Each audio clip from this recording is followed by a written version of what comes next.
রবিবার থেকে শুরু হয়েছে বাংলায় ভাষা আন্দোলন। আজ বোলপুর থেকে আন্দোলনের সূচনা করলেন বাংলার মুখ্যমন্ত্রী তথা তৃণমূল সুপ্রিমো মমতা বন্দ্যোপাধ্যায়।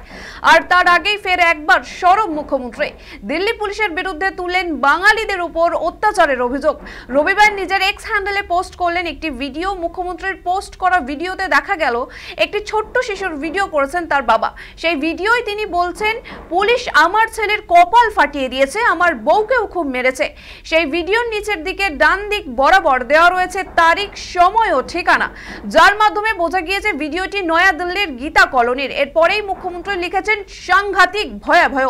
দিল্লি পুলিশের কিভাবে মালদহের চাঁচালের এক পরিযায়ী পরিবারের শিশু ও তার মাকে নিষ্ঠুরভাবে মারধর করেছে। এরপরেই বিজেপির বিরুদ্ধে ভাষা সন্ত্রাসের অভিযোগ তুলে তিনি বলেন, এই দেশে বাঙালিদের বিরুদ্ধে বিজেপি শুরু করা ভাষা সন্ত্রাসের হিংসা থেকে পরিত্রাণ পেল না একটা শিশু। দেশকে এরা কোথায় নিয়ে যাচ্ছে? তবে দিল্লি একা উদাহরণ নয়। জয় হিন্দ কলোনি থেকে শুরু হওয়া বাঙালি বিদ্বেষের অভিযোগ এখন ছড়িয়ে পড়েছে দেশ জুড়ে। একই নজির দেখা গিয়েছে হরিয়ানার গুরুগ্রামে। সেখানেও পরিযায়ী শ্রমিক হিসেবে কাজ করতে যাওয়া বাঙালিদের হাল দেখে উঠছে নানান প্রশ্ন।